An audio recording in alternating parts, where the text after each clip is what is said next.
आप सभी को जय मसीह की। परमेश्वर के नाम से आपको आनंद और शांति मिले। हमारा जो यूट्यूब चैनल है वो मसीह भाई बहनों के लिए है कि मसीह जीवन को हमें कैसे चलाना चाहिए, अपने जीवन को कैसे परमेश्वर में बिताना चाहिए। तो आज जो मुझे टॉपिक मिला है परमेश्वर की ओर से वो है मत्ती रचित सुसमाचार, उसका 15 अध्याय 10, 11, 12 तक हम पढ़ते हैं। तो जो इसका टॉपिक है वो सबसे पहले है अशुद्ध करने वाली बातें। परमेश्वर हमसे क्या कहता है, जो बातें अशुद्ध करती है उन बातों के लिए आज परमेश्वर मुझसे और आपसे बात करना चाहता है। तो 10वें वचन में कुछ ऐसा लिखा है, तब उसने लोगों को अपने पास बुलाकर कहा, सुनो और समझो। यानी कि परमेश्वर की बातों को सुनना है और सबसे ज़्यादा उन बातों को समझना है। इसी तरीके से 11 वचन में क्या लिखा है, जो मुंह में जाता है वह मनुष्य को अशुद्ध नहीं करता, पर जो मुंह से निकलता है वही मनुष्य को अशुद्ध करता है। हालेलुया।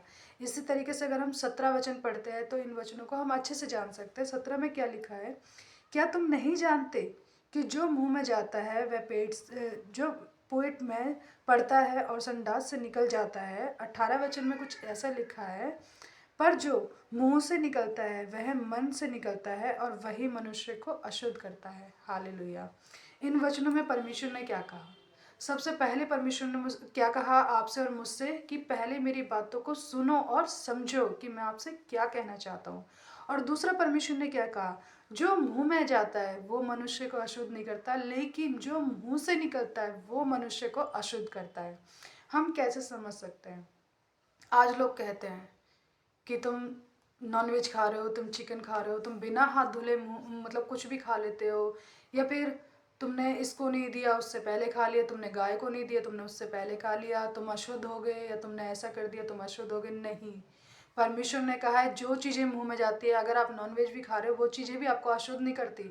अगर किसी ने आपको जादू टोने का भी कुछ दे दिया तो भी वो अशुद्ध नहीं करता, क्योंकि परमेश्वर ने अपने 17 वचन में क्या लिखा है, जो मुंह में जाता है वो अगले दिन क्या होता है, संडास के रास्ते निकल जाता है। लेकिन परमेश्वर ने क्या कहा है, जो मुंह से निकलता है वो मनुष्य को अशुद्ध करता है, वो मनुष्य को पाप में डालता है। कैसे? जब हम इसी मुंह से गाली देते हैं, व्यभिचार करते हैं, बुरी बातों को बोलते हैं, या फिर हम किसी के लिए चोरी, झूठी गवाही, हम ऐसी चीज़ें करते हैं, जब हम निंदा की चीज़ें करते हैं, तब क्या होता है, हमारे मुंह से, हमारे शरीर से क्या होता है, पाप होता है। और वही चीज़ हमको क्या करती है, अशुद्ध करती है। तो भाई और बहनों इस चीज़ को समझो। जो लोग ये चीज़ को सोचते हैं, मानते हैं, क्या तुमने हाथ धुल के नहीं खाया, तुमने ऐसा कर दिया, तुमने वैसा कर दिया, तुम अशुद्ध हो गए, नहीं, ऐसी कोई चीज़ तुम्हें अशुद्ध नहीं करती। लेकिन सिर्फ वो चीज़ें अशुद्ध करती है जो आपके मुंह से निकलती है, क्योंकि वो कहाँ से निकलती है, हमारे मन से, हमारे दिमाग से वो वाली बातें निकलती है। परमेश्वर ने क्या लिखा है, पर जो कुछ तुम मुंह से निकालते हो वह मन से निकलता है और वही तुमको अशुद्ध करता है। क्योंकि जो हमारे मन में भरा है वही तो पाप है, जो हमारे मन में भरा है वही तो हमारे मुंह के द्वारा बाहर निकलेगा। लेकिन अगर बाहर की कोई चीज़ ऐसी है जो हम अंदर लेते हैं तो उससे कोई भी मनुष्य अशुद्ध नहीं हो सकता।